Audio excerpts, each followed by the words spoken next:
Thank you very much, Madam Clerk. Welcome, everyone. This is a special council meeting for the Township of Clearview. So I'd like to welcome you here. All members of council are present, so we're here and we have full quorum. This special council meeting is being held on July the 29th, 2026. And the purpose of this meeting is in our agenda to discuss the short-term accommodation licensing that is presented and is proposed for the township. We have an opportunity for the public to speak here in a moment, and we also have an opportunity to hear from our clerk, as she has a great presentation for us. So, council, this is a very good opportunity for us to get some input on this important topic, and so we'll get things underway with our first item on our agenda then. Item 1 is the approval of the agenda. Recommendation: be it resolved that Council of the Township of Clearview hereby approve the agenda dated July 29, 2026 as presented. Deneen and Walker, thank you very much. And is there any questions or additions to the agenda? Seeing none, I'll call the motion. All in favor? Carries unanimous. Thank you so much. Declarations of pecuniary interest and general nature thereof.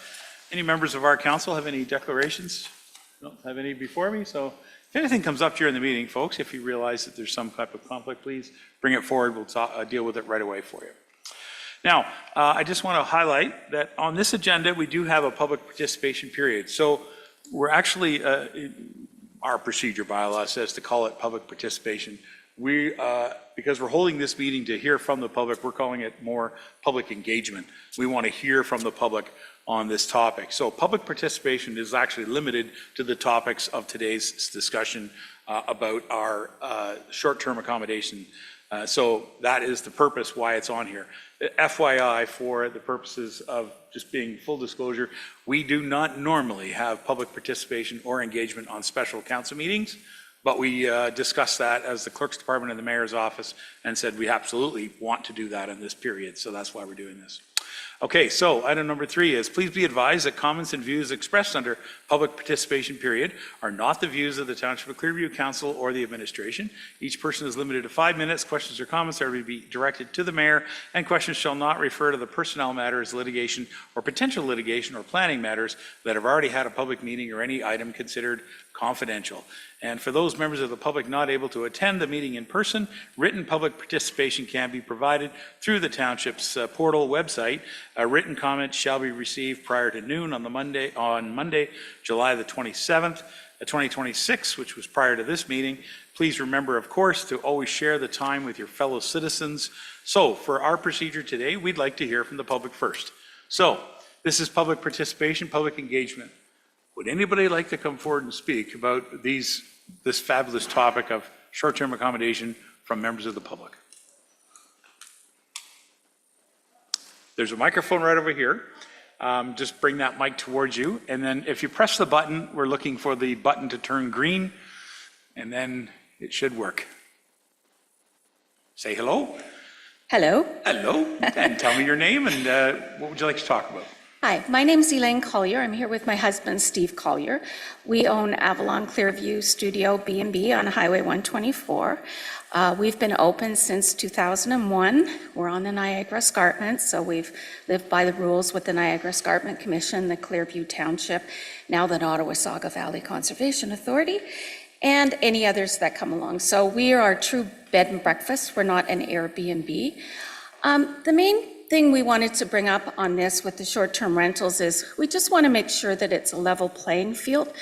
Up to this time, especially some of the more rural properties, haven't been subject to water tests, subject to anything like proper septic in place, or anything in terms of checking that there's proper entrances and exits for fire and all of that sort of stuff in these houses that people are doing for short-term rentals. So we're not against having them, but we want to make sure that everybody has to live by some sort of set of rules. And neither one of us are big on excess number of rules, but we just want to make sure that we're not suffering in terms of our business because of these other ones coming along.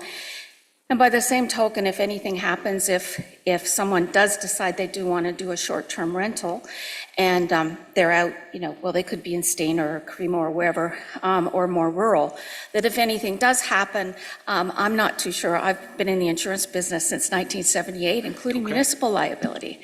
So I would have some concerns as well that these people are not insuring their houses properly. And insurance companies will vary in terms of what they can provide. A lot of them treat it just as a regular home, and other ones treat it more as a commercial. So those are just what our concerns were in terms of that. As I mentioned first, we're not against them at all. Sure. We just want to make sure that there's some sort of semblance of order in the way that they're licensed and the way that they're approved. Okay. Before you run off, Sure. that's a great point you brought up, by the way, and thank you very much. I know that we've already heard from our staff in their reports about the idea that it would be a level playing field. But just for the interest of council, how often are you booked? Is your facilities, I know exactly where you are, and it's a wonderful spot, Yeah. beautiful view. So how often are you. you busy there at the B&B? The nice thing about running a bed and breakfast is you can be as busy or as not busy as you want to be. We generally have winter seasonals because we're so close to Devil's Glen. Right. We've, especially since COVID, we've had a major increase in Bruce Trail hikers, and there's still not that many, accommodation facilities along the trail. So we get a lot of people that way. I also still do consulting work, and so, and my husband's retired, so we can sort of ramp it up or ramp it down. We're not depending totally on the income from the bed and breakfast, but some people would be if they're coming, if they're deciding to open it, or they're doing it as a second property to, as a winter seasonal or whatever. But definitely in the winter, we used to call the muddy months April and November. We wouldn't be busy then. Now it's all the time. People even come up here in black fly season. No kidding. We try and say, no, don't come. If they want to come in May, they're going to come in May. Well, I suppose the black flies need to be fed. So Yeah, that's true. That's how it true. works, so. Get some hapless city dwellers to Okay. get eaten alive. So yeah, it ebbs and flows for us. Sure. We're not using it. We like it as an additional stream of income for us. It's very good. We love meeting the people. We love telling them about Clearview, the community, all that we have to offer in and around here. So we do it because we enjoy it. If you don't enjoy it, then you're doing an Airbnb with people there that you have no control over. And we always vet our guests first. Yeah. Well, thank you very much for your input Okay. and your You're perspective on this. We appreciate it. So thank you. I'll look to the floor if there's anybody else from the public who'd like to come forward at this time to speak about the topic of short-term accommodation. Looking to members of the public? No? Okay. Well, thank you very much. Thank you for stepping forward. Madam Clerk, I do know we've received a few written submissions that were sent to us. People I don't think are here, so perhaps you could review some of those for us, okay? Thank you. Thank you, Worship, for you to the rest of council and the public attending today. So we did receive some written submissions, which were some great questions. The first one is from Brent Welsh, and he had some questions regarding under noise and residential amenity. There's no reference in our bylaw to have the property lines clearly identified or self-contained by way of a fence to ensure renters are not accessing others' individuals' property. Although the units may have identified house rules to the renters other than noise, it doesn't clarify outside the house rules anything other than parking. In many cases, these houses are being operated as Airbnbs and are oversized onto smaller lots. With a larger group after renting, the overflow of people sometimes can impede on residents' property. Should be required to fence in property to ensure it can be managed on property lines facing other owners. So since this isn't covered specifically in the presentation, I would like to make a comment. We as staff, we do caution against regulating, in that sense, putting up a fence. We don't require it outside of licensing, and it can be cost prohibitive to many people. However, since trespassing is a civil matter, we could include information within our renter's code of conduct and our licensee code of conduct in here that they clearly understand the property boundary lines. And if they don't respect it, we could charge under our bylaw, because there is a provision under there, I think $250 if you don't comply with the renter code of conduct or the licensee code of conduct. So we definitely can add that provision under those codes.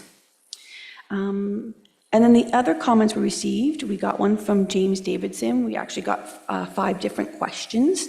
The first one, is there an idea of cost of a license? I will be covering that in the presentation, so I won't cover it here. And then understanding that 150 licenses will be granted. Should more than 150 qualifying applications be received, what's the criteria for selecting who receives a license and who does not?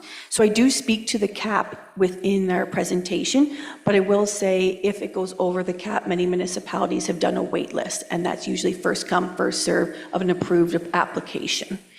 But we'll talk more about the cap later in my presentation. The other one is regarding the site diagram and floor plan drawn to scale and fully dimensioned on the premises. We have included that in our bylaw. Can you please recommend the most cost-effective and efficient way for applicants to provide this? So as I do say in my presentation, we're very lucky that neighboring municipalities have gone down this route before. So a lot of them have done template forms to show that a hand-drawn diagram works and the key provisions that you can have on there. Because the idea is we don't want this to be cost prohibitive, that you have to go to an architect or an engineer to do a site plan. It can be hand-drawn within the parameters. So we will be providing those types of templates to applicants so they can do it correctly. And then the other question is other inspection reports. So for electrical, wet, annual inspection, HVAC, will the township provide standardized forms for completion of inspection reports or not? The answer is yes, we will be doing that, and our bylaw enforcement team are working on that right now. And then one of the other questions is understanding that the planned time frame for implementation is Q1 of 2027. When can applications be submitted, and what is the anticipated processing time for each application? So I do cover this in the presentation, but I will say that we are new to the licensing program. We were going to be working with applicants, so it could take 30 days from the first complete submission to make sure inspections go well, and then we can shorten that time. It's really how well people have submitted their applications, and when we get to inspection that there's no unforeseen issues there that building identifies, fire identifies. So we are planning on having applications out in Q1. I won't say that it necessarily be like January 1st when the bylaw comes into effect, but definitely we're aiming for February to have fulsome. But we'll be working with everybody from the date the council passes this bylaw moving forward. So, and that's all the written comments. All right, thank you very much, and we thank the submitters for putting in their comments, and thank you, Madam Clerk, for helping with some of those answers. Because we are still in public participation, I'll just, if anything's tweaked in anyone's mind, they want to ask any questions, they're welcome again to go to the microphone. If anybody going for the last time? Okay. All right, thank you very much. So at this time, then we'll move to item number 4 on our agenda, Council, where we're going to ask our clerk, Sasha Helmke-Plater, if she could go to the podium this time. Sasha has a full presentation about this, which I'm sure members of the public and members of council would like to see and hear some of your comments on this and the work that's gone into putting this together.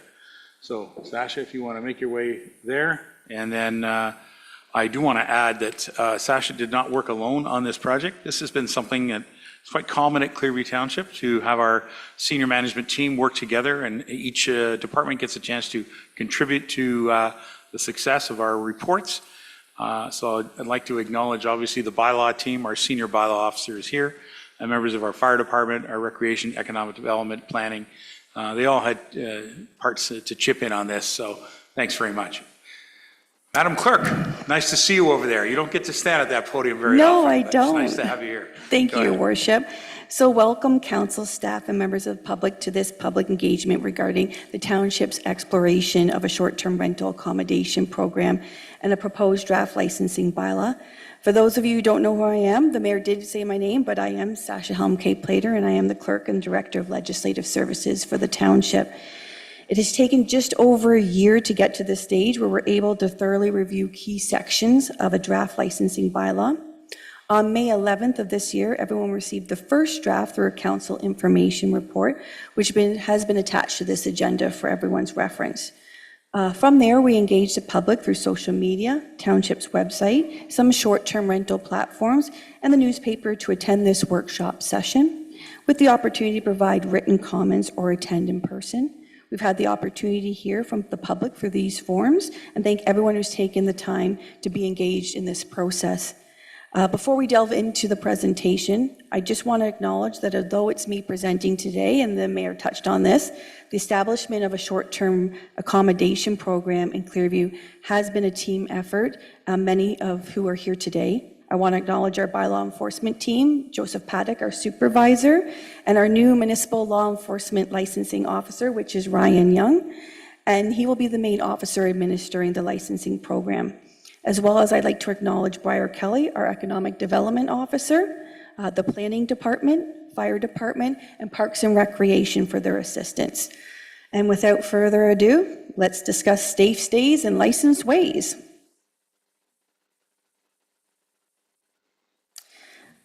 All right, as you can see from the slide, it's been over a year, so it's good to have a brief synopsis of how we actually got to today.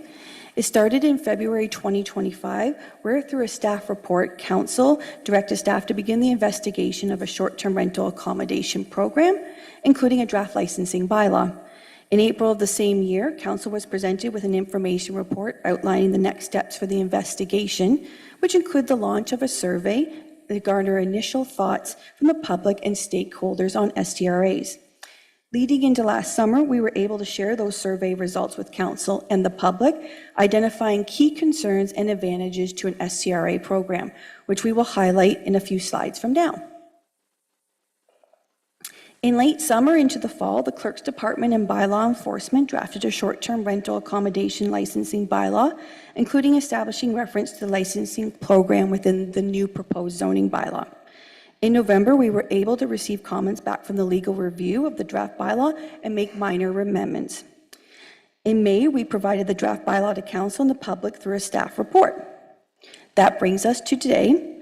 It's important to note that the intent was to have this draft licensing bylaw out to the public in fall of 2025 and to hold public engagement sessions then, and then into the spring of 2026 with a final bylaw to be approved by now. Unfortunately, other projects took priority and our timeline has shifted slightly, which is okay. We're getting back on track now, so. As I said in the previous slide, public engagement was the key component in the next stage of our STRA program. With the draft licensing bylaw, the original plan was to hold a working session with Council, a public open house, and then key focus groups. Shifting from this original plan slightly, public engagement will start with this workshop session and see if there's a need to hold an additional public engagement. We are very fortunate to have received great comments from the survey that we released a year ago, and these comments very much guided us in the drafting of this licensing bylaw. Additionally, the public is very familiar with STRA licensing, as our neighboring communities have established their own licensing regimes. This has been a huge advantage to Clearview, as we've been able to glean common concerns and opportunities from not only our survey, but other municipalities. It also provides the opportunity to understand what makes Clearview different from these licensed municipalities and how we could integrate short-term rentals into our communities, taking advantage of the positives that they can bring. The updated engagement plan by no means is intended to diminish the opportunities of the public to express their thoughts. It's intentional focus on meaningful engagement rather than quantity. From this session, if there's more to unpack in specific areas based on the comments that we receive, then we'll engage further. It's important to highlight that this workshop session is focused on the draft licensing bylaw, which does not address a municipal accommodation tax, which is frequently known as a MAT.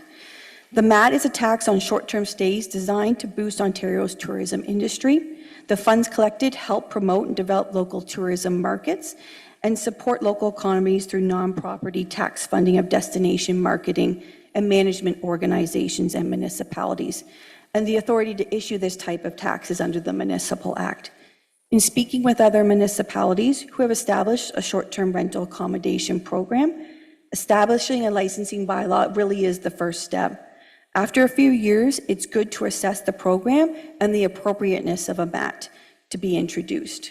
Prior to doing so, engagement with Council and the community on what tourism entity will receive the funding and initiatives it funds. So a minimum of 50% of the net revenue from a MAT must be given to an eligible NFP, which is third-party tourism entity, for the purpose of tourism promotion and development, with the remaining revenues collecting and allocating to the discretion of the municipality. It's important to understand timing of change and how to effectively manage it, which is why many municipalities get a good handle on their licensing program before the exploration and implementation of a MAT. It will also provide good data to us and understanding the potential revenues based on the license that are issued. So here's a refresher. As we begin with our draft licensing bylaw, let's go back to the basics and first understand what a short-term rental defined in our proposed bylaw is. So it means the secondary use of a residential dwelling that offers a place of accommodation or temporary residence or occupancy by way of concession, permit, lease, license, rental agreement, or similar arrangement for fewer than 28 days, consecutive calendar days, with no on-site management throughout all or part of the year. Short-term rental accommodation uses shall not mean a motel, a hotel, a bed and breakfast establishment, tourist cabin establishment, or similar commercial accommodation use. For the purposes of this definition, a secondary dwelling shall mean secondary in the terms of the time the dwelling unit is used as a short-term rental accommodation. Understanding what a short-term rental is just as important in understanding what it is not. So for example, a bed and breakfast is not considered an STRA under our proposed bylaw. So now that we're all refreshed on what an STRA is, what exactly should a licensing bylaw address? So the intent of a short-term rental accommodation licensing bylaw is not only to regulate this type of business for health, safety, and the well-being of the public, but it's to address the key concerns and leverage the advantages that come with permitting STRAs. As we delve into the key components of the bylaw, we will also highlight what survey categories are being addressed. This demonstrates the value that we put on the meaningful engagement from the community and how we plan to integrate it into the bylaw as it relates to noise and property standards, housing stock and type, permanent and residents and transient guests, municipal resources, tourism, licensing requirements, fees, and taxes. So let's jump in. As a high-level overview, the STR licensing bylaw consists of the 14 key sections you see on this slide. For each area, I will provide an overview of the significant parts of the section and how it relates back to the 7 areas we took away from the survey. After each slide, I will provide council the opportunity to give any feedback before we go into the next one. So with any great bylaw, the first starting point is defining the terms that you will see throughout the actual bylaw. The intent of the definitions section is to reduce ambiguity within the bylaw. On the slide, I've outlined some of the most common definitions that you'll see in an STR bylaw. From municipality to municipality, there may be slight variations in the definitions, but the keywords are pretty standard. For example, how Clearview defines a short-term rental accommodation slightly differs from how other municipalities define it. For example, our definition includes that no on-site management throughout all or part of the year when defining the rental, where others don't. So for example, the town of Collingwood has classes of licenses, with some requiring the licensee to be present on site. Have clearer definitions, assist with spelling out licensing and inspection requirements to property owners and licensees and potential complainants. So does council have any questions or feedback regarding definitions? Any members? We're comfortable? Please carry on. All right, administration. So adding pending license and approved license information through an online mapping system promotes transparency and easy access for the public to obtain information. Once a license has been approved, the name and contact information for the responsible person as appointed by the property owner to ensure that the short-term rental is being operated in accordance with the bylaw will be added as well. Being open with this information provides a layer of responsibility for the renter and an area for tourists and the public to confirm that the short-term rental is actually legal. It benefits both property owners and the public. At this time, a maximum of 150 licenses will be issued across the township. For some, this may feel like a large number, and to others, it may not. The intent of having a cap is to effectively manage the STRA program. This bylaw is a living document. As much as I'd like to say that we're going to get it perfect right off the bat with no amendments needed, it wouldn't be practical. We can make amendments in the future to license caps or other parts of the bylaws if we're finding it's not working. This license number was chosen based on the number of STRAs that we know are currently operating in Clearview and the potential for more within the current resources that we have. Through different provisions under the administration portion of the bylaw, the township is looking to address concerns regarding permanent residents versus transient guests, the use of municipal resources, so putting the onus back on property owners and hosts to address immediate issues, and to increase tourism in the area. Does council have any questions or feedback?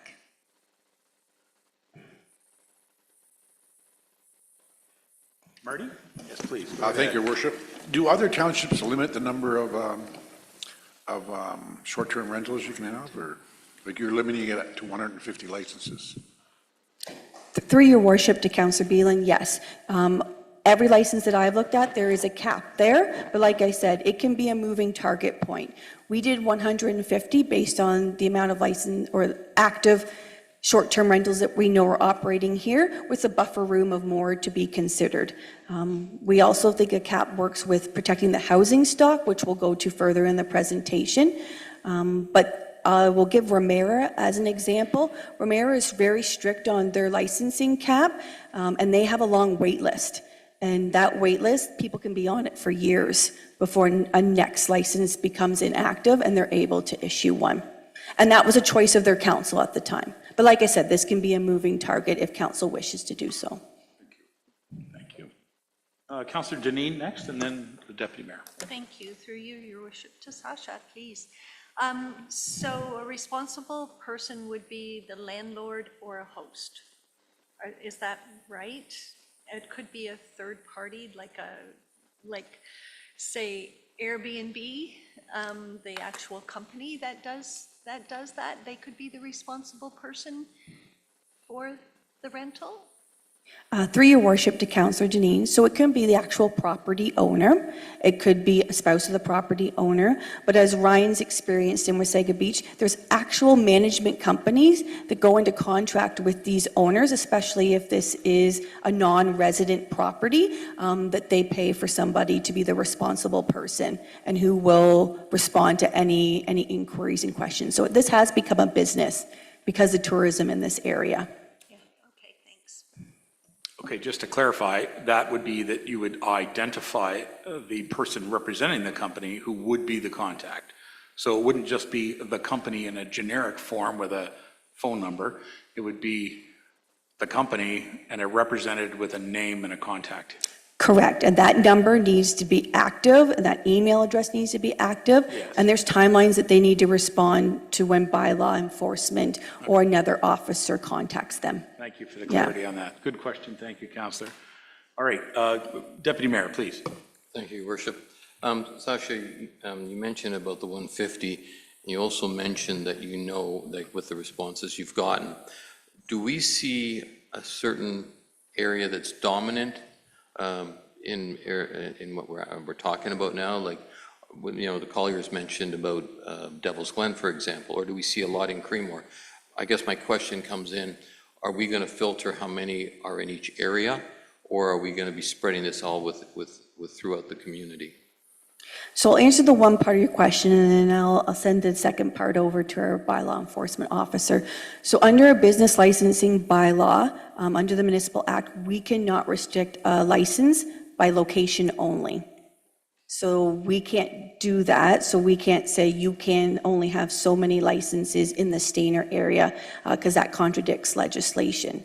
However, our supervisor bylaw enforcement might be able to glean some knowledge on where we may see most of our STRAs. Thanks, yes, thank you. Go ahead, Joe. The majority of the complaints and what we see is Creemore and Stainer.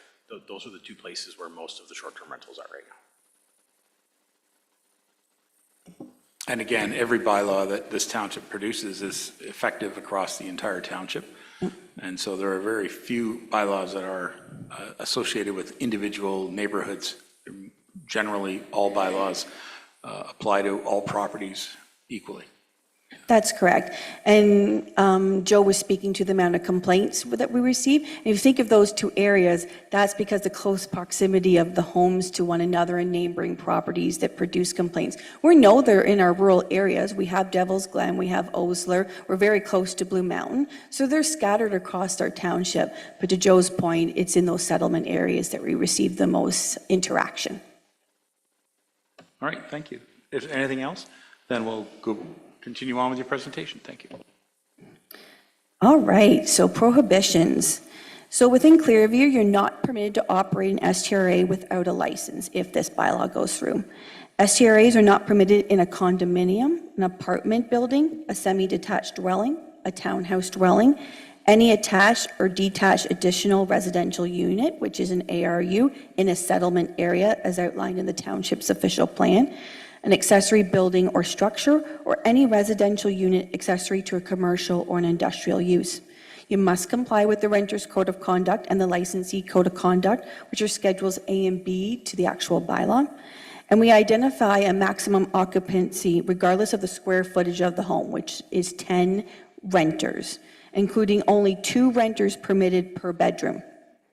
So adding a prohibition on the type of dwelling that can be used for short-term accommodation is intended to reduce those complaints about noise and disruption of other dwellings that are in close proximity to one another. So for example, they share the same wall, and to ensure that there are no rentals accessory to a commercial or an industrial use.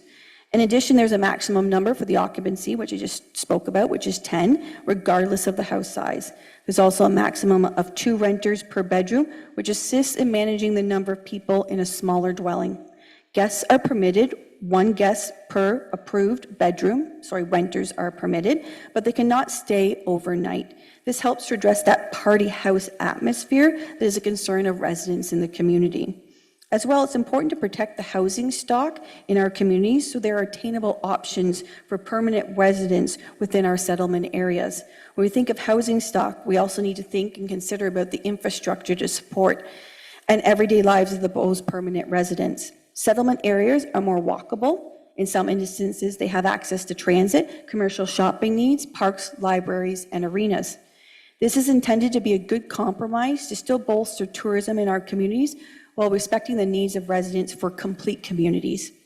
Including a Renters Code of Conduct and a Licensee Code of Conduct reiterates not only compliance with our bylaws and regulations, but key items that will make the renter's stay enjoyable to not disrupt the neighbor's enjoyment of their own property. To give this teeth, we've included those demerit points for not complying with the code. We will discuss the demerit point system further in the presentation, but essentially it's the same as demerit points for a driver's license. Driving is a privilege, and so is having an STRA license. For each infraction, demerit points are added, and when you hit certain thresholds, your license is either suspended or revoked. Does council have any questions? Yes, Councillor Beelan, please. Thank you, Your Worship. I'm just trying to understand the logic about why not letting an additional rental unit be used as an Airbnb. For example, if a farmer has an extra building or an extra house on there and he thinks he can make some money having people come in to look at his farm or see how a farm works, why not an ARU? Through your worship to Councillor Beelan, that's a great question.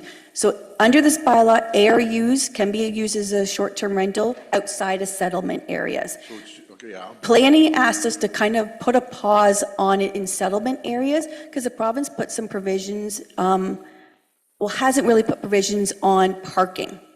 And parking in settlement areas is a bigger issue. Until we kind of flush that out with the province, we're restricting it at the moment, but we see in the future that ARUs can be used in that regard. We just want to get a handle on our resources and bylaw enforcement with that. Okay, that makes sense.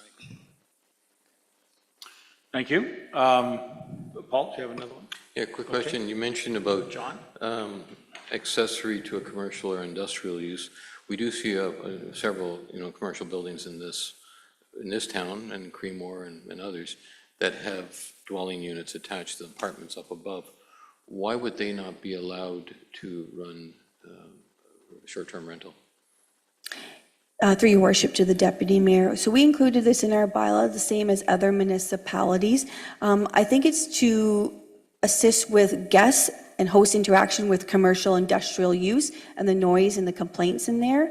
I don't know if our supervisor bylaw enforcement has any further on that, but that's something that council can explore, and then they can give us feedback if they don't see that being an issue in Clearview. Well, I just think, we got so much to offer in, whether it be downtown Stainer, downtown Creemore, even other communities where there's restaurants and stuff.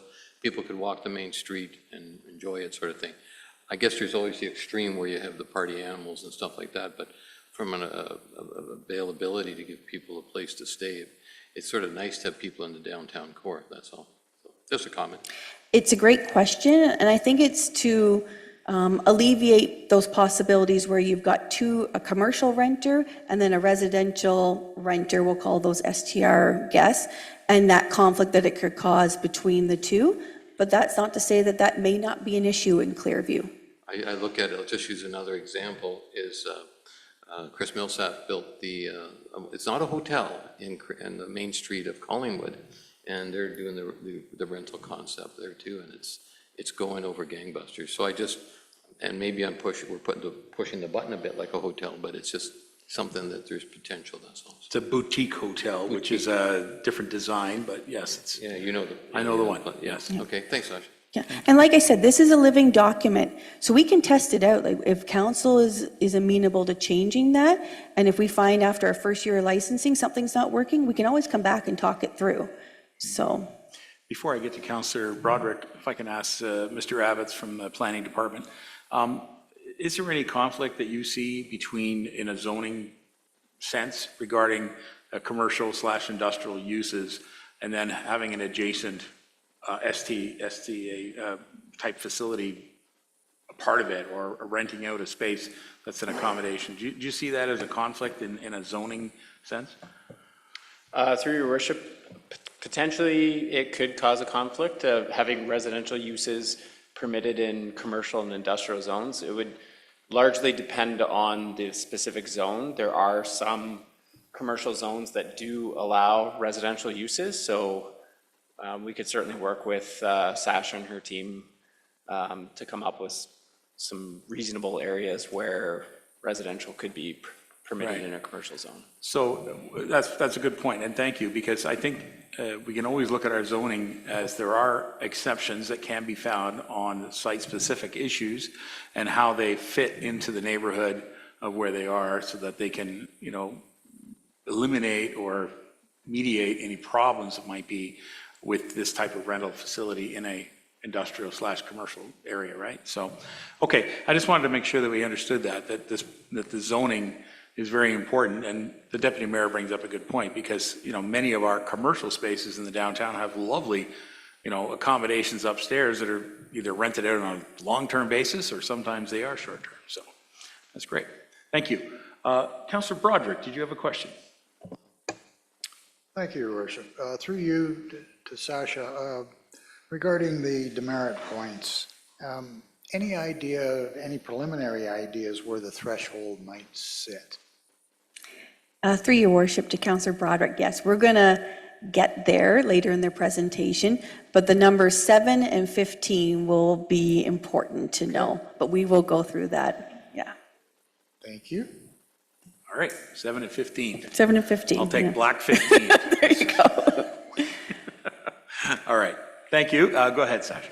All right, rolling on. So for the term of license, we are proposing the bylaw that they expire 365 days from the date of issuance rather than in a calendar year. This is intentional to manage the municipal resources needed for license renewals, which includes follow-up inspections. It helps to spread the work out year-round rather than having an extremely busy season at the beginning of the year. We've also included an emergency provision, which, full disclosure, was learnt from other municipalities. As you may suspect, this was added into many licensing bylaws as a product of COVID, so allowing the licensing officer the right to extend a license if needed. Does council have any questions or feedback on this? All logical. Thank you very much. Okay, carry on. All right, licensing requirements. So Section 8 of the bylaw is essentially the meat and potatoes, outlining the main components for an applicant to receive a license and documentation that needs to be provided. The first item is a completed application form with the licensing fee. With the application form, the following supplementary information needs to be submitted. So proof of actual ownership, a site diagram, a certificate of insurance, and a proof of electrical, wet, HVAC inspection, which has to be done every 5 years.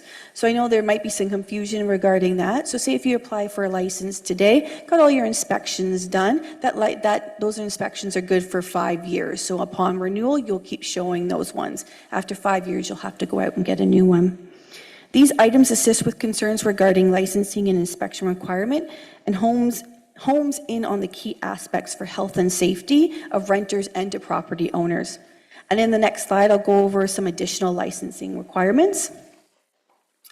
So an applicant shall provide the payment of the applicable fee. So this fee will be added to the township's fees and charges bylaw, and staff are recommending a fee of $650.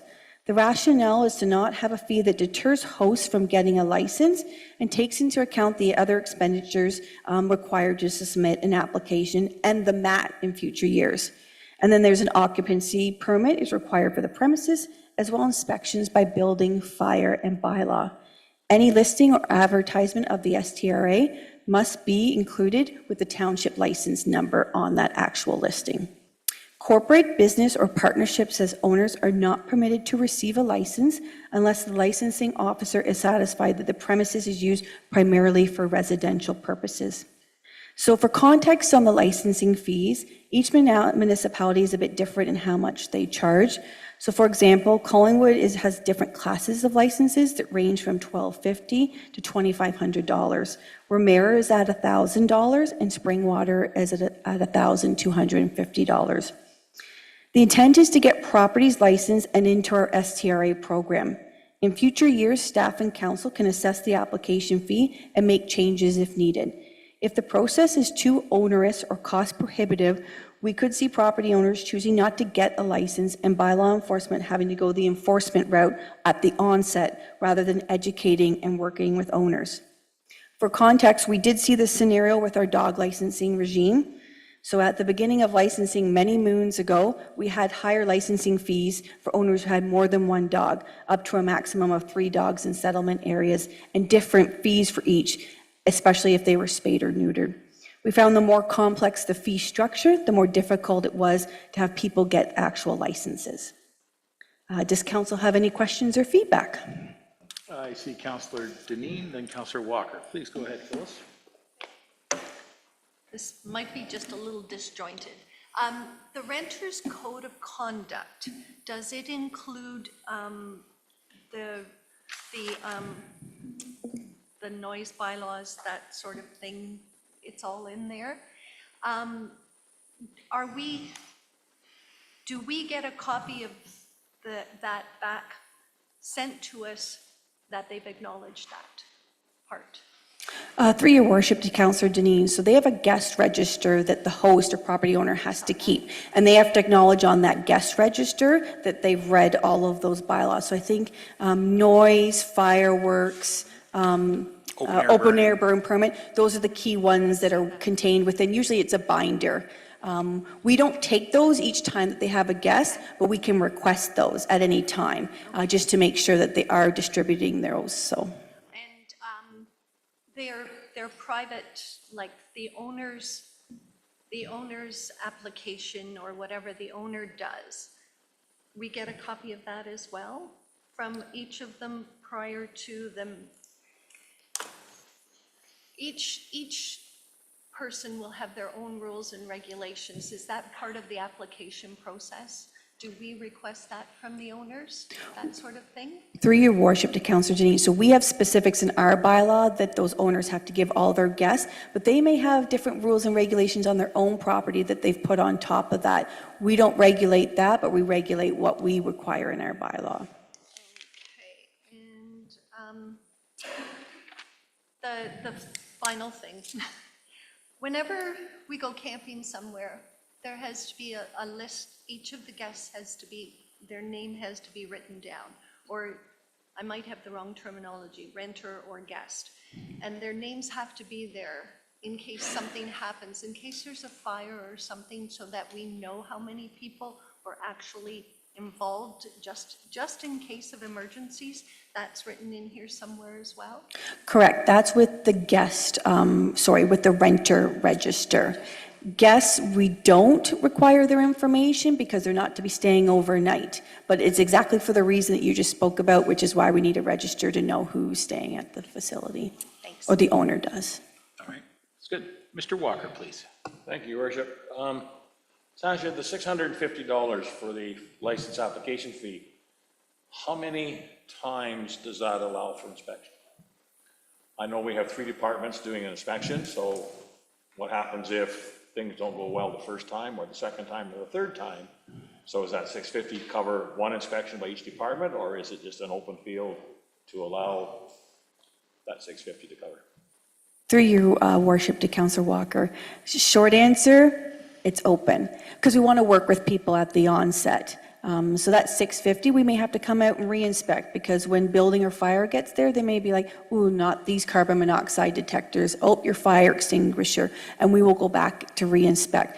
But I think for that, that's just an education piece that we're willing to provide, but council needs to consider that when actually approving that first license fees. And it's an annual license, so when they do their renewal, the expectation is we won't have that huge onus on inspections because they would have already done the key things that those departments are looking for. We're just maintaining upkeep at that point. All right, that's great. Can I just supplemental to that, and that is, let's say a property owner is operating their business and they already have their license. They're going into the renewal phase where they need to get the required inspections, electrical, et cetera.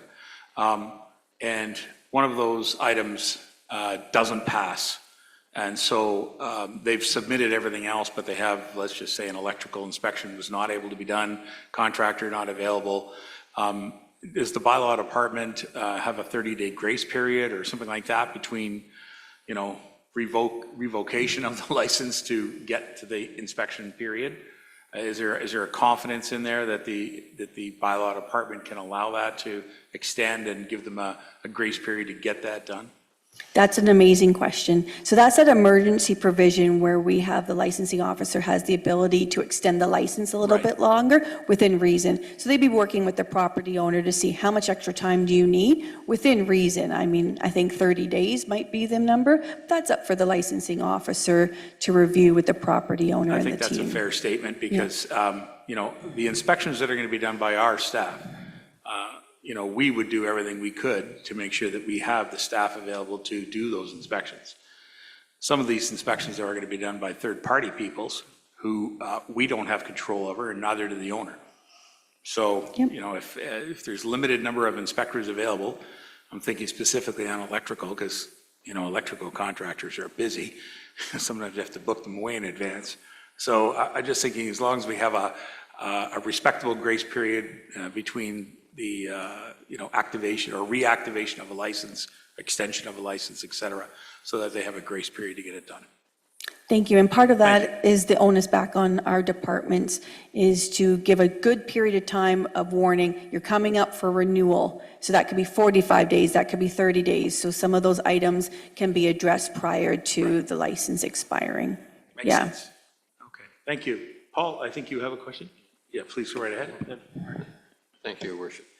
Sasha, I just want to talk about the definition of the responsible person concept, because I can see a lot of people who may be absentee running this, and I question whether a person can respond in 30 minutes and be on site in 60 minutes. So I would suspect they hire, I won't say like a DKI or a ServPro or a property manager, but they're going to be handing off the responsibility, basically, you know, in dealing with it. And it depends on the severity. By that time, usually, I would assume if we have a fire or a health situation where our paramedics are going to respond anyways. But is there a mechanism for reprimanding people who have no responsible individuals? Is that coming yet? Or how do we deal with it? Because I can see our staff being very frustrated having a response. Yeah, through your worship to the Deputy Mayor, good question. So our demerit points That's a severe demerit point loss right there if the responsible person doesn't at least communicate within the 30 minutes. For those emergency situations, you're not phoning the responsible person, you're phoning 911. These are more for more bylaw concerns, non-emergency concerns, but still elevated concerns that are affecting the neighborhood. So we will talk about those in demerit points, and they can also be fined as well. So like you said, they may hire a company, but the onus goes back on the property owner, and they risk losing their license if they get too many demerit points and they haven't learned from the situation. Thank you. Thank you. I'm going to go back to this side, Mr. Beelan, and then back to Mr. Walker. Go ahead. Thank you, Your Worship. I have a question about the 4% MAT tax. People have to collect that and then obviously pay it to the township, correct? Like once a year, or how often do they do that? To be honest with you, because I've not explored MAT, we're going to do that with economic development. I don't know if Briar has like a high level of what that looks like. Yeah. Briar Kelly, please go right in. Through your worship, yes, the MAT can be applied a few different ways. And so typically it is on the host, owner of the property, to collect that tax from the renters, the guests, and every municipality is a little bit different in how they have implemented it. So we can be mandating a monthly, quarterly, annual remittance. And then again, other municipalities have provided different workshops, so that way the hosts have the education to be able to properly track those remittances and apply those properly. And then it also dives into what tools the municipality is going to use to collect that MAT as well, whether we bring in a software platform such as Granicus, or if we are able to build it into our finance team's collections already. There's a few different formats that we can explore with that. There's no one size fits all. So that money would go towards like tourism or the revenue from that? Through your worship, again, we have that discretion to really determine what we want to do. 50% does have to go to some form of destination marketing organization, Okay. which Clearview does not have at this point. However, there are other municipalities within Simcoe County that have partnered with Tourism Simcoe, which could be an option for us to explore. Again, this is why we've pushed that out a little bit more as well, to give some time to explore what those options are. And then 50% does stay with the municipality towards whatever projects we would like to identify. Okay, and then the $650 times 150 units, that's $97,500. That's to cover inspection fees and things, or where does all that money end up? Through your worship to Councillor Beelan. Well, we have a nice licensing officer over here that council was gracious enough to approve in the budget. So it'll go towards multitude of resources. If we got 150 licenses, I would be amazed, and that would be awesome. But we're looking for some of these revenues to offset the resources that are being used. Thank you. Thank you. I'd just like to go back to the MAT tax. Briar, I was thinking about where it would be allocated. We have partnerships, as you mentioned, with Tourism Simcoe. We also have partnerships with the province through RTO 7, and programs that run with RTO 7 are also eligible when they've granted us funds that we can support that to help tourism programs as well. So there are certain different avenues where that MAT tax money would go apply to. So that's right. We can still investigate that. By the way, just to be clear, this meeting is not about the MAT tax itself. We're going to talk about that down the road, I would hope. But it's just kind of something to keep that in mind, that it is part of this process. So thank you for contributing. Paul wanted to mention something as well on that. Go ahead, Yeah, Paul. thank you. We just, about a year ago now, and I brought it to the mayor's attention, we just cooperated with Midland to institute a MAT tax. And at the county level, the county collects the money, and it's a flow through. So it's defined to go right back to the municipality. Yes, as was said, the tourism department of the county works with them. So they do the broad level of advertising, and then it returns a lot. So in the case of Penetang or Midland, the hotels and everything have discussions on what they want done with the money. So it gives the opportunity for the operators of potentially, if STRs are included in this, it gives them an opportunity to say, this is what we want done, this is where we want to advertise. So it doesn't necessarily come back to the township, it's used to promote everybody's situation. So it's a good opportunity. Thank you. Yeah, thank you for mentioning that. All right, Mr. Walker, you're still on my list. Thank you, Your Worship. Quick question. is the license transferable? Great Because question. if I own the home and then I decide to sell the home, what happens with my license? Not transferable. Got to apply on your own merits. If they're nice enough, they might share some of their inspections and things like that, but it would have to be under their name, because if it's electrical safety, it would have to be Sasha got this. But they might be giving you some good contractors to contact. So I guess the rule of thumb there, if it's a new owner, it's a whole new licensing. And so any Correct. previous work would be up to the purchaser and seller of their home to figure out whether they're going to share that information or not. Yeah. Right, okay. That makes sense, I guess. Anybody else with any other questions? All right, thank you. I do want to, there's one thing I just was going to ask, and that was the business of discretion of our licensing officer and our bylaw department.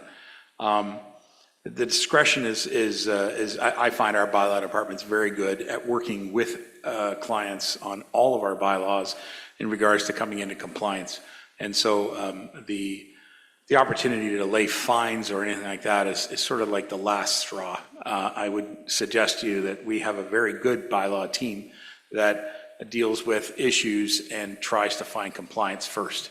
Education, compliance, works with the neighbors, et cetera. So that's what I think is important about the way this requirement works out, and any sort of authority that would be granted to our bylaw team to continue to enforce this is more about education and compliance than it is about, actual enforcing, here's your ticket. So I just want to state that up front. All right, do you want to carry on? Perfect, yes, thank you. So we're going to site requirements. So property owners will be required to provide a site diagram showing the parking area for renters and guests, with a note where they're permitted no more cars then, and those designated parking areas. Renters will also be given copies of the owner's license, the parking diagram, the responsible person contact information, those approved floor plans, bedrooms, fire escape routes, those renters code of conduct. And to Councillor Janine's point, we have the township noise bylaw, open air burning, fireworks bylaws, 911 instructions, and those instructions for smoke and carbon monoxide detectors. And as I said, through the questions of public participation, we'll be providing a template on how to do a site diagram. It's not meant to be onerous, but it is meant to show key areas of where specific items are. In addition to the outline requirements on each floor of the building and in any cooking area, they will have to have a portable fire extinguisher with a minimum rating that we have in our bylaw. It's a requirement of the property owner to ensure that the extinguishers are at all times operable, fully charged, located in easily accessible places, tested and inspected monthly. To ensure that renters and guests are actually receiving the information that the owners are required to provide, there is a requirement for the owner to maintain a guest register. So that's what I spoke about with Councillor Deneen. For each rental, the register indicates the check-in and check-out dates, the number of renters and guests, confirmation that the renters have been given and have signed the required documents, and confirmation regarding the smoke and carbon monoxide alarms have been checked and are in working condition when those renters leave. And then, like I said, this guest register, renter register is provided to the township if we request it. So they have 24 hours to give it to us. And we'll probably be doing pop-up inspections like that the first year, just to make sure people are actually complying with that component of the bylaw. Are there any questions, feedback? Who will determine the designated parking spaces? So that will be done through bylaw enforcement and the planning department.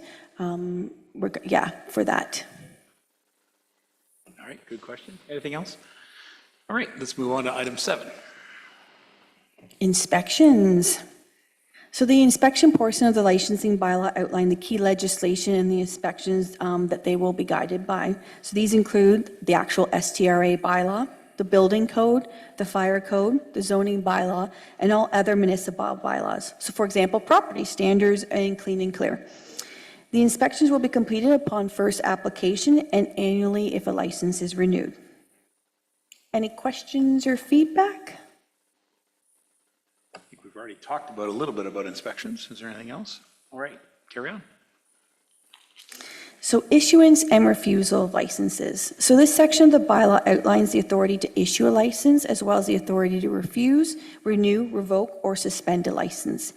If an applicant complies with all the provisions set out in the STRA bylaw, so primarily Section 5, which is the licensing requirements, a license will be issued. It is the intent of bylaw enforcement staff to take the time to work with property owners and short-term rental hosts to understand the requirements and to move towards eventual license issuance.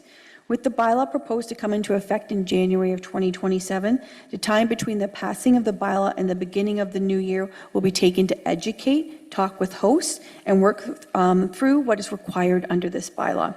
This awareness campaign is intended to properly prepare property owners in readiness to apply for a license when that January, February timeframe rolls around. In some cases, there may be situations where a license cannot be issued and there is no solution for compliance. So that, for example, applying for a short-term rental in an apartment or a condo complex. In these cases, the officer will refuse to issue the license and obviously state the reasons why. Additionally, a license may be refused or renewed for various other circumstances, and this is outlined in the bylaw, and includes there's reasonable grounds or belief that the operation of the STRA may be adverse to the public interest. A license has been previously revoked, suspended, or made subject to terms and conditions. An applicant has presented a history of contravention within this bylaw, or the owner is indebted to the township in respect of fines, penalties, judgments, or any other amounts owing, including the awarding of legal costs, disbursements, outstanding property taxes, late payment charges against the owner's property. For revocation, the township can revoke a license if it's been issued in error or granted based on false or incorrect information, as well as if the demerit points have been given against the property. So that's that 15 or more. And then this leads to a suspension of a license, which we talk about later in the presentation. Any questions or feedback? Would this be a good time, Sasha, for you to slip to section 14 and have a look at the demerit point? Let me see how many slides we're getting there. It's a few slides down. Yeah. It's part of the, I don't know if you wanted to, or do you want to talk about it in your presentation when we get I do talk about it in my presentation. Okay. The next slide is the appeal, so if someone doesn't agree with what Kind we're of saying. connected. Fair enough. Okay. All right, sorry, I'm not trying to get ahead of you. Nope, that's good. It all relates to each other, so, Thank you. yep. We're going to go to a question from Paul, and then Marty has one.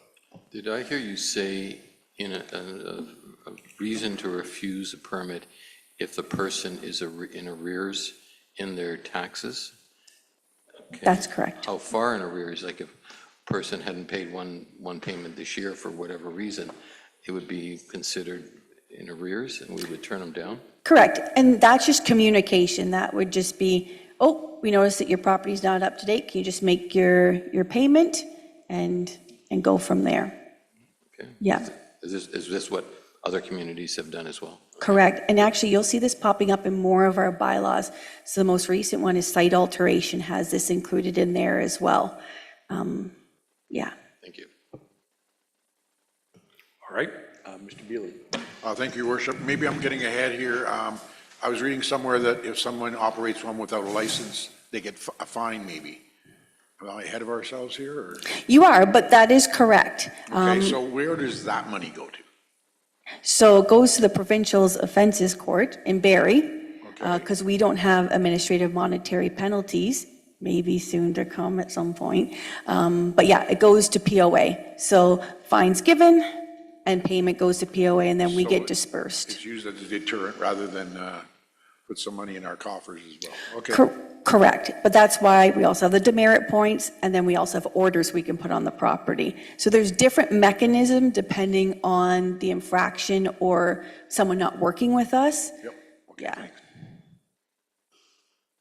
Like I said, last resort. it is. It is. I mean, Yeah. the POA court system can be very onerous and also can be very expensive. Yes. To both the proponent and the municipality, so it's not something we want to do. Fair enough. All right, I think we're good. Any other? Thank you. Let's move on. All right, so appeal here.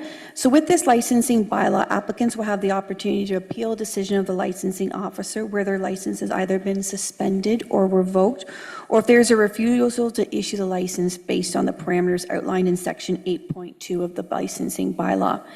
So with the Committee of Adjustments quasi-judicial role, and that they already sit as the Township's Property Standards Committee as well, staff are proposing that the C of A also be the appeals committee for the STRA licensing. The committee is already well-versed in hearing procedures through property standards, so it makes for an easy transition. When an appeal is submitted by the applicant, it needs to be done in writing within 14 days of receiving the notice from the licensing officer and accompanied by the appeal fee. The appeal fee will be outlined in the Township Fees and Charges bylaw and is proposed to be between $200 and $300. It's the intent to have the same fee for an appeal to the licensing bylaw as we do for a property standards appeal. The fee is intended not to be cost prohibitive, but to cover a portion of the cost for the committee members to sit and actually hear the appeal. Upon hearing an appeal, the committee can refuse or issue or renew a license. They can revoke or suspend it, which could be confirming the licensing officer's decision, or impose any condition to a license based on decisions made by the licensing officer as it relates to section 8.2 of the bylaw. Does council have any questions or feedback? We all comfortable? Okay, thank you. All right. So as I mentioned just earlier, orders are a good tool to use when seeking discontinuance of an activity and a deadline for compliance. It helps to manage the concerns that were highlighted through the survey as well. So those property standards, parking, permanent residents versus transient guests, and licensing inspections and requirements. Orders can be issued in conjunction with demerit points and fines, but ultimately the hope is that compliance is achieved quickly once an order has been issued. I think it's good to provide an example of how an order can be used in this types of licensing regime. So for example, the approved site plan allows for 2 parking spaces at the residence, but the renter has 4 vehicles and 1 is parked on the front lawn. Bylaw can issue an immediate order to discontinue the activity and require the movement of the vehicles. Does council have any questions, feedback? I'd just like to comment again that obviously this is enforcement issues are dealt with through the bylaw department. However, there could be an order from the fire department through fire inspection as well. So not to be confused, but the bylaw team would generally be leading any of the enforcement on this. There are authorities that fall underneath the fire department as well. So there could be a charge through the fire service. So I'm just. That's correct, yep. Thank you. Yes, Mr. MacArthur. Yeah, just for the initial period then, are we going to, as far as bylaw, work on a complaint basis, or are we going to try to make the rounds on a surprise inspections type thing to check out some of this stuff? Through your worship to Councillor MacArthur, that's a great question. So both. It would be remiss of us to start a program and not do active enforcement, or more so educating. So doing those drive-arounds, especially if we receive complaints previously on a property, just making sure renters are respecting that. Yeah, so it's going to be work in the first year and continual years, but it's also a learning process for staff. Yeah, you want to get to know your friendly bylaw officer. That's the way I look at it. Fair enough, thank you. Yes, Mr. Walker. Supplemental to that, are we going to have bylaw on call then? Because some of these are going to be parking issues, and then, 24 hours it could be different, it could be gone, or after hours. So how are we going to deal with that type of complaints through our bylaw? Through your worship to Councillor Walker, great question. So yes, there will be some on-call parameters there. Currently, bylaw is on call for specific issues, but not until like 11 or 12 o'clock at night. However, this is where there's a mutual relationship there between the responsible person and bylaw enforcement. So if they get a complaint, bylaw enforcement will send them to the responsible person. Responsible person, if they're not getting bylaw enforcement, will continue to make those phone calls and those follow-ups. So yeah, it's not just going to be we're leaving it after 4:30, you're not going to see us. There will be that extra support. But it won't be at 1 in the morning. That's where the police would come in. Or the fire department. or the knocking on fire your door, department. yes. And those are emergency situations. They shouldn't be phoning the response, they should be phoning 911 or the OPP. Right. Okay, thank you very much. We're going to move on to the next section then.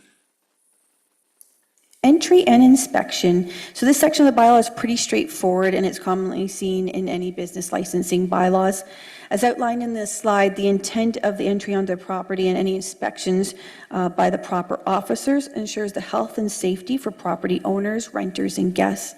Rental of a short-term accommodation is tended to be an enjoyable experience for the renters and the guests while providing peace of mind. Owners can confidently rent their premises, complying with the standards set out in the bylaw for a seamless experience. Inspections have a connotation as something that might be negative, but it's actually the exact opposite. When applicants have their inspections for approval of their license, it's a learning experience as well, and a space to understand items that may not be in compliance and the opportunity for re-inspection. So relating to your question, Councillor Walker, once the township has a licensing bylaw in place, one of the main focuses of the bylaw department will be education on key licensing requirements for homes. This gives potential applicants a clear understanding of possible upgrades that they may need to provide to their spaces and can reach out if they have any questions.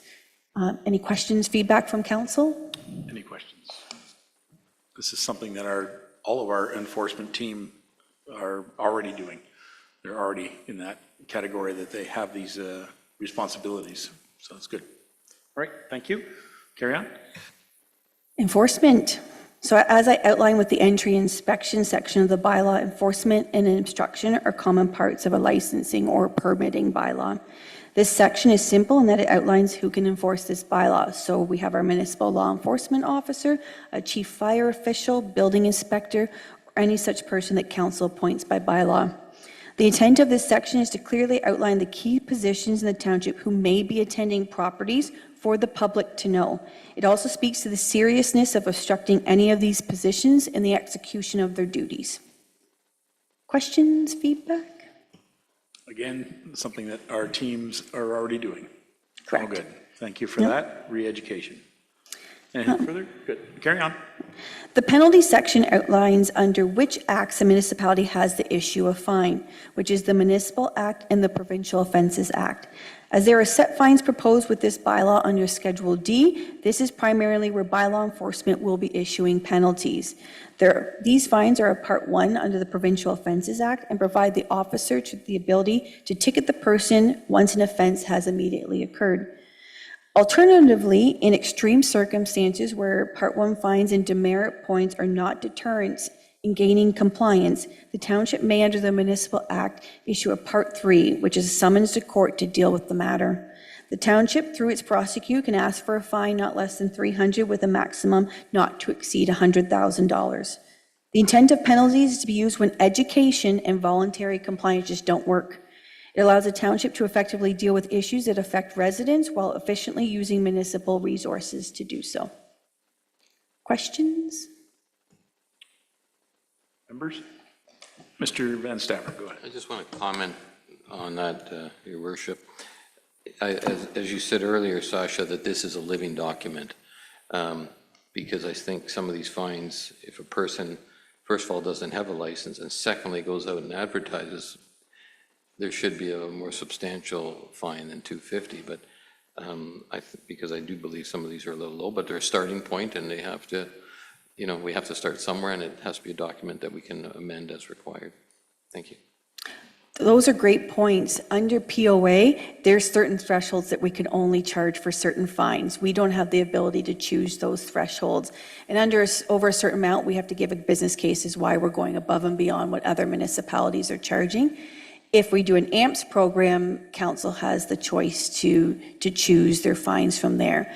But to your point, there may be someone who's operating without a license and also advertising. Well, you've hit them with 2 fines there. So you combine those fines, and that could be $600. That could lead up to $1,000. But one individual fine can't be higher than that.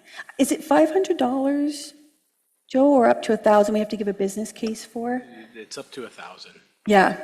After 500, we have to give them a reason why we're going above and beyond what they normally would permit through the ministry.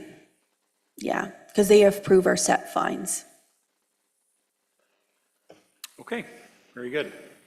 And I see you've got it on the screen yes. there now with the fine schedule. Yeah, so this is just a snapshot, but there's 18 different possibilities for fines under Schedule D here, so you can see a few of them. The largest one is obviously operating without a license, which is $400, and obstructing an officer is $400, so that's the largest that we go up to. Obstructing an officer can get a fine right on the spot, Yeah. basically. There you go. Yeah. Okay, any other questions? No, seeing none, let's move to the demerits, which I asked about earlier. So the demerit point system is not a new concept, so we've seen it provincially through driving infractions, but that's one that's not been explored through a municipal licensing regime until we saw these STRA licensing bylaws. Many of the first municipalities who established a short-term rental bylaw over the years have made amendments to their bylaws introducing demerit points for infractions to provide more teeth to their enforcement.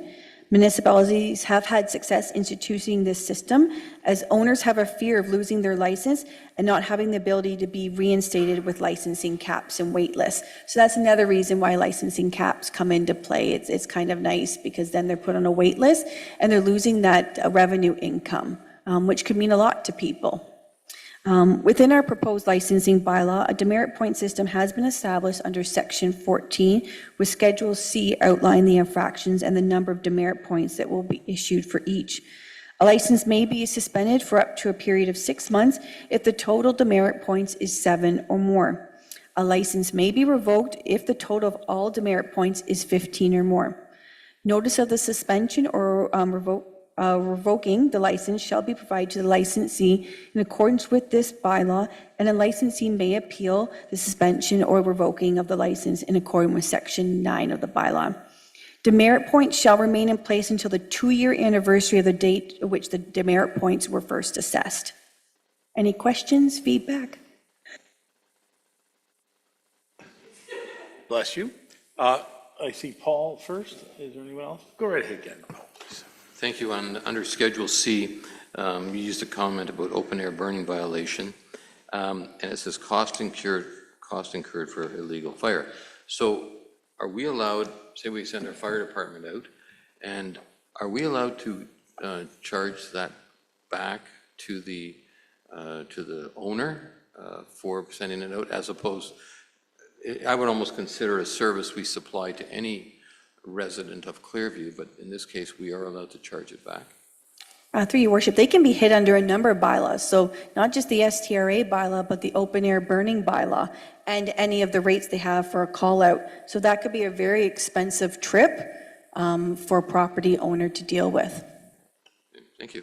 Thank you. Our deputy fire chief is here with us. Chief, did you have anything you want to add to that? I mean, the business of our call out for our vehicle, it's there's MTO rates that are a common trucking rate, but then there's also the time of our officers on scene, right? Go ahead. Yeah, thank you, Your Worship. So typically it would be set up in our fees bylaw as MTO rate. Typically we try to go with a public education as opposed to enforcement. We don't run a lot of burn complaints in the municipality. Our bylaw is advertised well. So typically we don't have to go down the enforcement route very often, but it is an option if we need to do that. Excellent. Thank you very much. Again, reinforcing what I've been saying, that we don't go directly to the fine, we go directly to the education. That's been the style. But any good bylaw must have some teeth behind it. You can't just sit there and slap around. You've got to be able to have teeth in it. So, good. Carry on. So this is just a snapshot, and this actually completes our overview of the key sections of the proposed licensing bylaw.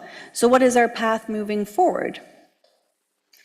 From this workshop, we may find that another public engagement session is needed to occur. But from what I've heard today, I believe we've got some good feedback to present a report at a regular council meeting in September, outlining any further updates to the draft bylaw that staff are recommending coming out of this session, and then receive direction to present a finalized version for council's approval. We will also make an amendment to the fees and charges bylaw to add the license fee and the appeal fee.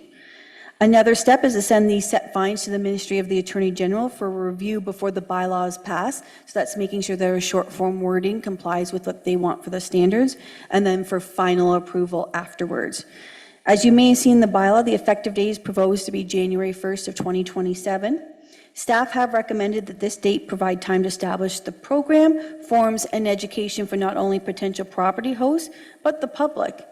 As well, with the municipal election this fall, we did want to launch the program at the same time to ensure that municipal resources are not strained for two large projects. And then for the administration preparation, so bylaw enforcement has been working on template forms for applications and inspections and setting up an internal filing system. GIS mapping, so we're going to work with GIS and to create a mapping system showing approved STR locations and a responsible person contact and their information. Staff are working on an education and media campaign highlighting the key items for hosts and the public to know. So that's like a map of the rentals, responsible person contact, complaint form, and inspection items. I got a question from Councillor Deneen. Yeah. Go right ahead.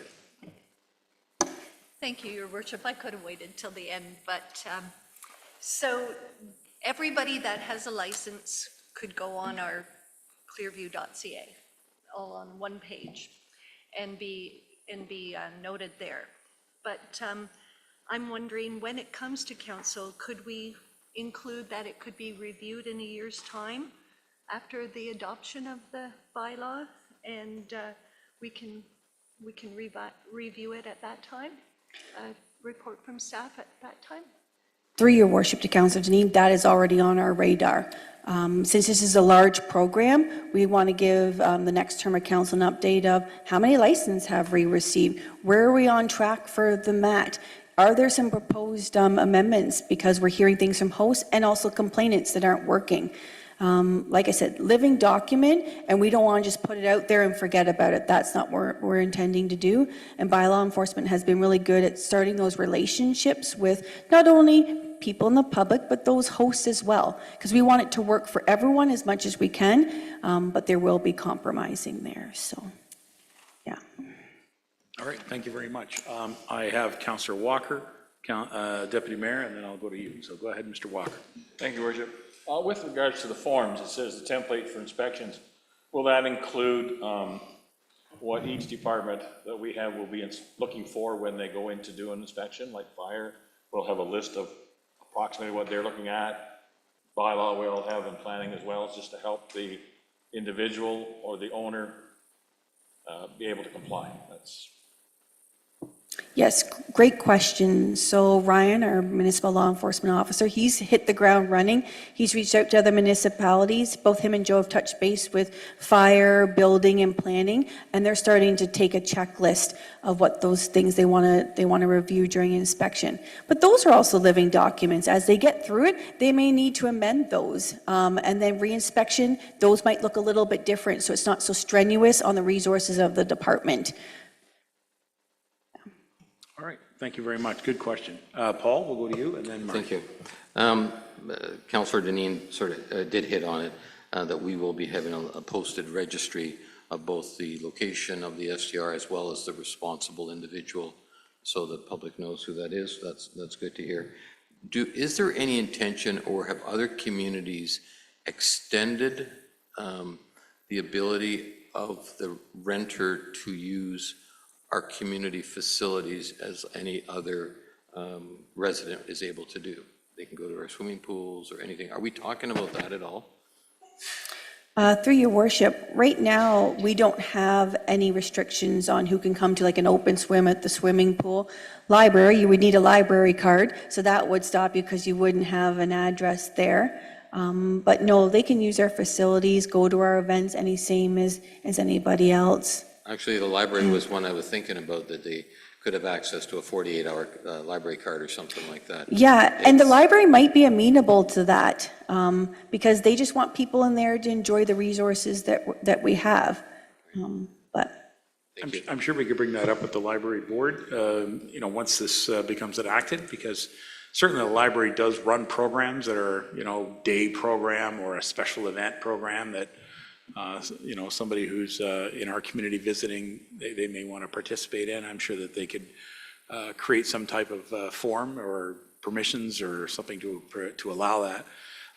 But generally speaking, the library is very cautious about loaning out any other resources, right? The collection is the primary job of the librarian. So we want to make sure that we protect the collection. We don't have it run down the road and never see it again. So, but participating in programs that are happening at the library, I'm sure we could work that out with the library board. Good. Yeah, good, thank you. Good question, though, thank you. Mr. Beelan, please. Thank you, Your Worship. You say the license is good for 1 year, so like January to January. If I start one up in June, does that go June to June, or do you prorate it? That doesn't cause a problem with all various different expiry dates, or? It's actually the opposite for us. We found with dog licensing, when it was all due at the same time, people would be running in here to get their burn permit, their dog Okay, yeah, license, makes and sense. staff were extremely busy. We got to change our fire permit thing, too. We're going to do that, too. So, anyway, thank you for that. Paul, you have something else? Yeah, I just, especially having the Collier sitting here, I want to talk a bit about the difference between a B&B and an STR. And is there any advantage, I mean, we've talked all today about the STR sort of thing, but is there any advantage to people like the Colliers to join this program as opposed, is there anything we're going to give them, would give them in joining as an STR? I'm just looking forward to the future that we could have two programs, that we could possibly say we have an Airbnb program, because the people may want to get their name on a registry system just so people can look up, that they're approved, they're inspected, and everything else. Can you just talk about that a bit, please? That's a good point to make, and it's one that we can explore, like once our licensing regime gets back up. For our B&Bs, they've already gone through significant, I'm assuming, planning approvals to get to that point. But another way that we can help support them is through the MAT tax. The MAT's not just for short-term rentals. You've seen it in so many industries, motels, hotels, restaurants. You see it in Niagara Falls. Conference centers, Yes. these type of things. Yeah. So there might be the advantage there of possibly including them in a MAT tax, but also providing support of what they're getting for that money. But that's exploration that we can definitely do through the MAP program. And then after our first year of this licensing bylaw, because I would want to hear feedback from those current B&B members. Something, Paul, I was just thinking as you were asking that very question, our tourism, recreation department, events department, Amanda Murray's been a big part of that. And Amanda, maybe you could just jump in and comment about the publications that we produce during our events. We often put items in there about places to stay, right? We have our B&Bs listed, many of our B&Bs listed, but in the future, a Airbnb or a STRA would be qualified for being included in this. Is that right, Amanda? I mean, that would make sense. It's a place to stay that they can access. So we should include them in those type of lists. Thank you, Mayor Measures. That's an excellent idea to explore. Considering many STRAs change their listings, change their availability, right off the cuff, I would probably include some sort of direct link to Airbnb, VRBO, Jane's Cottages, et cetera. That would better support that. No different than now we include the listing of the B&B with just the name of the B&B and the phone number and direct email address, including the actual details of when they were opening and closing was too overburdening to try to keep track of. But absolutely, we have an accommodation section available on the discoverclearview.ca website, as well as the 2 activity guides. We include the accommodation section in the Small Halls Festival guide. So there would be a number of opportunities to promote all of the accommodation providers equally in Clearview Township. 100%. That's exactly what I was hoping you were going to say. And I can see us doing that once we have built these relationships and have the compliance to operate these facilities in a safe manner, and while they continue to respect the neighborhoods that they're located in. I think it's absolutely going to be inclusive in the in the future publications that we do for our fabulous events we have here. So anyway, anybody else have any questions or comments on this topic? It's been a really good discussion. Nothing further. Your next steps, I know you had some next steps here. I want to just go back to your last slide. You don't have to put it up, but I want to mention that the Clerk's Department, through clerks@clearview.ca, if anyone wants to contact the Clerk's Department about this work, They're certainly still welcome to submit their feedback. I'm sure, Sasha, you and your team, with your bylaw team, will be able to review any of those questions, comments, and help people understand where we're going. And when we receive this report in September, we'll have another opportunity for public participation and feedback at that point. Okay. All right, thank you. Yes, Jim?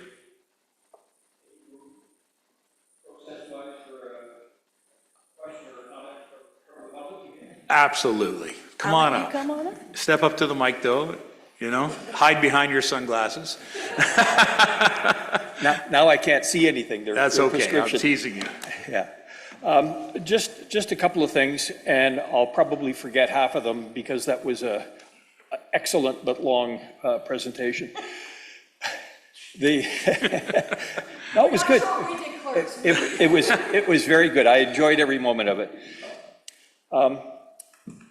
Probably number one on my list is that through the various aspects of the licensing program, the one item that Elaine and I used to have to worry about on an ongoing basis that wasn't mentioned there was water quality and water testing for rural properties. There was the fire and the parking and all sorts of things that are Clearview centric. I know that water testing is a Simcoe responsibility, so I'm not suggesting that Clearview has to get into the business of water testing, but I would love to see that is one of the things that is required for the granting and the renewal of the licenses. That's a really good question, and I just want to jump in because Sure. the issue of water on your private well systems, Yeah. it is your well. The municipality has no control over your water system at your house. Right. Right? Right. When it's your own private well. Right. So the owner of the property takes full responsibility for the water. Right. It's very clear in law and how that all works. Now, Right. you're asking for perhaps a water quality certificate or something like that to indicate that the water's been tested at least within the last 12 months type of thing? Yeah, we used to have to do it quarterly. Yes. And it's a rule within Simcoe Health. Yes. That if people are paying to stay at your place and drink your water, it shouldn't kill them. That's Fair sort enough. of the overarching philosophy, I guess. And you would get a report back from the testing labs. All they're looking for is 0 for E. coli and total coliform kind of thing. Yes. It's not a huge long list, and it seems to me to be equally as important as the fire inspections and the electrical and all those sorts of things. It's a health and safety thing, and it seems to me that if Clearview is issuing licenses and in some way, shape, or form taking on some responsibility for the health and safety of the guests, that water quality should be on the list. Okay. That's a very fair statement. Thank you. Okay. Yeah. The other thing that sort of struck me as we went through this, the list of fines. There was a list of various fines. A few $100s for this and a few $100s for that and that kind of thing. And the point was made that someone who is not doing a good job of following the rules could be hit with multiple fines. On some of the properties that are being rented out for short-term rentals, the rentals are multiple thousands of dollars per night. So a $250 fine once means nothing. So I would encourage you to have a look at it on a per occurrence basis. So if, as a way of being able to make the fines significant enough that you're actually going to get somebody's attention to do it on a per occurrence basis. Just a thought. Thank you. I'm going to go to the clerk who may have something to say on that, and I'm wondering if our senior bylaw officer has had any experience working with other areas on this kind of a question. Maybe I'll go to the clerk first. Go ahead. Great question. So it can be on per occurrence. Oh, okay. We could hit them each day if we wanted to, or we've given a compliance date of, okay, you don't have a license, you have 20 days to get a license. You don't, we're hitting you again. And then that's when these part threes come in, where it's a summons to court. But that is costly to the municipality. I'm going to be upfront, like that's not the way we want to go because it costs taxpayers. But there are going to be those people who are going to push the limits. But we just need to know that we need to push back with whatever we can in those tools in here. Right. Yeah. I'm assuming that the resources required and the expense on the part of the municipality in terms of doing something, if it gets to that point, that first dollar of penalty is the most expensive one because you've now expended those resources. But if the fine is $250, you've now put all of that in there for a $250, coverage of the expenses kind of thing. It's just the idea of doing it on a per occurrence basis for those line items that are occurrence-based. The other. Did I get to my bylaw guy first then? Before, yeah. Joe, do you have any comment on any experience you might have with that? Yeah, thank you, Your Worship. Exactly what Sasha said for part threes. It can be tens, hundreds of thousands of dollars in fines if they continue. It's on a per occurrence base. So those fines will add up quickly, especially if there's multiple charges laid. It wouldn't be, if they're continuing to violate the bylaw, it would not be an insignificant amount of money. It would add up quickly. Okay, good. All right. The other comment I wanted to make is since Elaine and I sort of do this, we're quite interested in any articles that we see on television or in the paper about interesting Airbnb stories, and there's lots of them. And one of the things that's really interesting, and this is sort of Toronto-centric, but I'll guarantee you that it will end up happening here. Many of these operations will be, Joe and Alice. They've got a place, and it's near Blue, or it's near Creemore, or something like that, and that's the kind of thing that you want to see. And they're enrolled in the program, and they're doing it right, and et cetera. And then there will also be somebody who's got 12 of these things, and they're being rented out at $3,000 a night, or whatever the number is. I would encourage you to have something in there in terms of like a pop-up review a couple times a year, just where you compare the listings on Airbnb and Vrbo to the listings that you think are operating, because there's a lot of slippery operations. And I know on a number of the TV news reports kind of thing that I've seen, it's like this huge problem trying to figure out some of these people who are making their financial empires based on short-term rentals, trying to even track them down, figure out how many places they've got. I would just encourage you to have something in there that you can check that, because they will be greedier and slipperier than you realize. And those are my comments. Thank you very much. All right, we appreciate that. I would expect that we're all going to learn more about this whole industry. To be clear, it's already here, and so we're trying to mitigate, complaints that have come from the community, neighbors, as well as,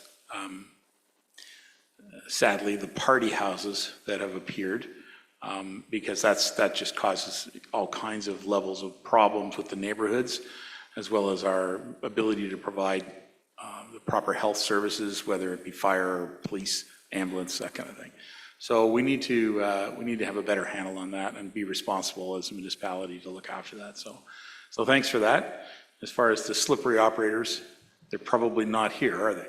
I mean, that's the issue, isn't it? I mean, we're going to find them, I'm sure. So thank you very much. Phyllis, did I see you had a question? No, you're comfortable. Okay. Thank you, everyone.